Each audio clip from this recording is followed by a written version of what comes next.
In a neighborhood of adversity, there are community leaders using art, creativity, and goodwill to build on one of the oldest communities in BC.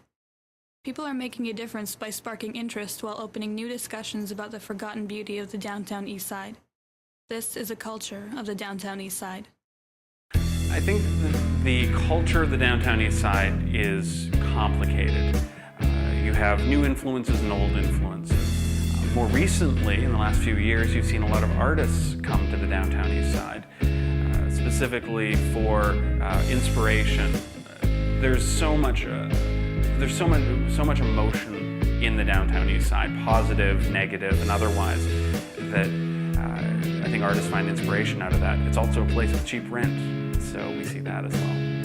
I take empty buildings, basically, and buildings that have been empty for a long time. You know, this building, for example, that we're in here has been empty since 1984. So I'll take a building that has been empty for years, and then I will go in and revitalize it. So I'll subdimise it up to turn it into artist workspaces and build art galleries in it, or in this case, we're turning it back into a theater, or I'll, take it and turn it into a restaurant. So it's bringing the building back to the community.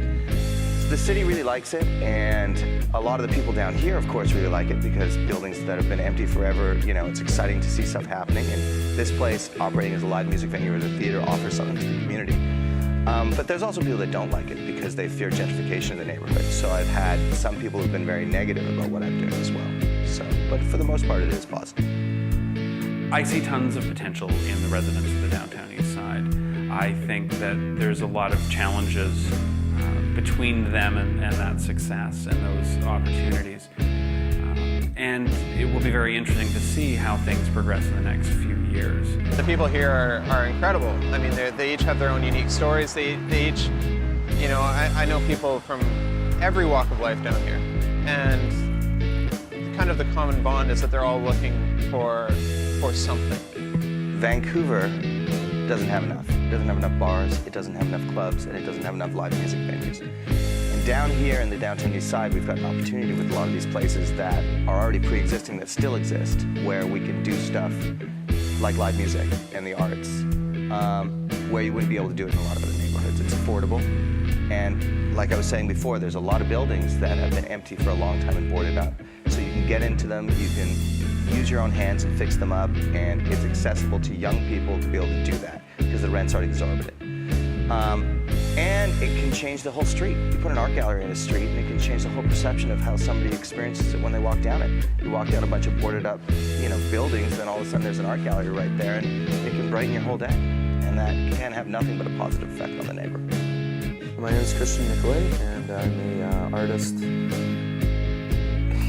here in the downtown east side. I suppose I'd say artist, but I've opened up a space here on Hastings and Columbia called, we're kind of calling it the Bridge and Tunnel. We're doing art shows out of here. We are doing silk screening out of here. We've had fashion shows, mixed industry events, music events. Some of the reactions that we've had in this area since we've opened this space have been very positive, actually. A lot of people, walking like, wow, this building's been closed down for 15 years, and it's art in here, it's art shows, 'cause on this block we have convenience store, art gallery, and then convenience store, motel, liquor store, and that's sort of like the run of the block or whatnot. And so a lot of the people who are living in the hotels and stuff around here, they come down, and we've been inviting them into our shows. They're free, open for the public, open to anybody to come in, and lots of great reactions. People are loving art. Some people think it's strange, and we've had reactions where, well, that's not artwork, and what is that conceptual stuff, and but every show we're trying to do something a little different. We also employ a couple of the fellows that are living around here, and so we're working with the people from the neighborhood, as well as trying to keep our door open and introduce some creativity to this block. We've actually had some notes from some people. They were telling us that we were gentrifying the area, but I don't think we're really a Starbucks. They're people, they have minds and feelings, and they're somebody's kid. And more stuff that happens down here and more people that come down. I think if you just come down to the downtown east side, you realize that it's not quite as frightening or as scary as you may perceive it when you're just driving through and seeing, you know, somebody doing a cracked out little dance on the corner of Main and Hastings.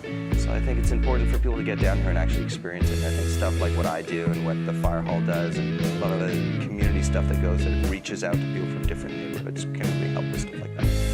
The downtown east side culture is something that's really unique in Vancouver because it's a mix of a lot of different demographics, a lot of different economic levels, a lot of different ethnicities. It's something that I really love. By saying the downtown east side is a lost cause, you're saying that the downtown east side, again, is an issue that needs to be fixed. You're not saying that the people here need love. You're not saying that the people here need a community around them. You're not saying even that the people here matter. You're saying that this area is ugly and it needs to be cleaned up. People are people. The problem with the downtown east side is that we've chosen to treat the people here as issues rather than as human beings. The biggest thing that anybody can do for the downtown east side is to actually spend time down here. It's got a great mix. It's got a mix of everybody here, and you know, you can really let your freak flag fly. One of the great experiences I had down here was when I was doing actually the first space that I did down here in the downtown east side, which was over at 165 East Hastings, which is right next to the Balmoral, which is it's just a shit show in that place. It's owned by the Sahotos and their slumlords, and it was a squat. So it had been a squat for about 4 years, and we cleaned it all out. It was just filled with just crap. So we cleaned it all out, like 4 bins worth, and the whole stairwell going downstairs was just packed, so we cleaned out the whole stairwell. And then after we cleaned it all out, I went to open up the front door and to put the new locks on and stuff, and I opened up the front door, and this old guy was walking by, and he stopped, and he was like, "What's going on?" And I told him, "Hey, you know, we're putting artist studios up here, artist work studios." And he was like, "You know, I've lived down here for whatever it was, 50 years, and I haven't seen that door open in 20 years.